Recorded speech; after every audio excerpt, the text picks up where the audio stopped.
So I want us to we're going to come to Isaiah. So let me talk about the vine.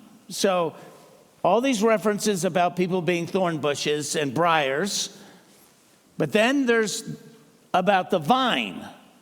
So in Psalm 80, verse 7 and 9, God wanted Israel to be the vine, to spread, to produce fruit, and to spread the knowledge of Yahweh, of Jehovah, to the world. God said, I'm going to bless you. You guys are going to have a great relationship with me, and you're going to just so talk about the Lord that you're going to spread salvation to all the countries of the world. Israel turned out to be very unfaithful, was not a good vine, okay?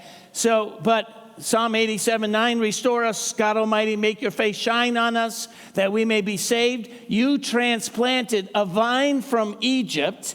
You drove out the nations and planted it in Israel. You cleared the ground for it, and it took root and filled the land. So God was blessing Israel. You're going to be my special people to tell the good news. Now come to Isaiah, the book of Isaiah, chapter 5. Isaiah has tons of verses about Israel being the vine and evil people being thorn bushes. In fact, I had so many, I was like, all right, I got to cut back on how many I'm going to share. So Isaiah chapter 5, verse 1. Isaiah says, I'm going to sing for the one I love.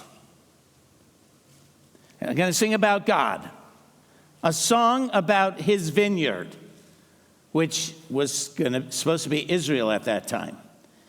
My loved one, God, had a vineyard on a fertile hillside. He dug it up and cleared it of stones and planted it with the choicest vines. He built a watchtower in it and cut out a winepress as well. Then he looked for a crop of good grapes, but it yielded only what? Bad fruit, as I call it, raisins. Okay. Verse 3. Now you dwellers in Jerusalem and people of Judah, so all you people, judge between God and my vineyard. What more could have been done for my vineyard than I have done for it? But when I looked for good grapes, why did it yield only bad? So Israel was very unfaithful. They were rebellious. They turned away from the Lord. And in some sense, God rejected Israel. I think it's a temporary rejection. I think in the future, during the millennium, they will become really the people of God to really spread the good news along with Christians. But they were rebellious, sinful people. If you come to Isaiah chapter 10, just very fast, verse 17 says, the light of Israel will become a fire, their Holy One a flame. In a single day it will burn and consume his thorns and his briars.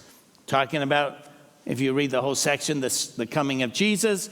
But we'll see more of that in Isaiah 27. Come to Isaiah 27. But believe me, I'm skipping lots of verses in between about the vine and the thorns. But Isaiah 27 is a prophecy about the coming of Jesus and the millennium. You remember Jesus comes back on a white horse. At the end of the tribulation, Jesus returns on a white horse. And what is coming out of the mouth of Jesus? A sword, to strike down the nations. He throws the Antichrist, which, interestingly enough, the Antichrist in Revelation 13 comes out of the sea. Puts Satan into the pit for 1,000 years, then blesses the nation of Israel. The prophetic time clock picks up again with Israel. Jesus is going to reign in Israel, in Jerusalem. That will be the capital. So Isaiah 27, verse 1, in that day, the Lord will punish with his sword, his fierce, great, and powerful sword. Leviathan, the gliding serpent, Leviathan, the coiling serpent. That's Satan, the Antichrist. He will slay the monster of the sea. In that day, when Jesus comes back, and sets up his kingdom, sing about a fruitful vineyard. I, the Lord, watch over it. I water it continually. I guard it day and night, so that no one may harm it. I am not angry when his vengeance is over during the millennium. But now he makes this mention about the thorns and the briars. If only there were briars and thorns confronting me, I would march against them in battle. I would set them all on fire. Or, I love this, the Lord gives hope. Or else let them come, let the thorns and the briars, the wicked, the lost people, let them come to me for what? Refuge. Let them make peace with me. Yes, let them make peace with me. In days to come, Jacob will take root. Israel will bud and blossom and fill all the world with fruit. Okay?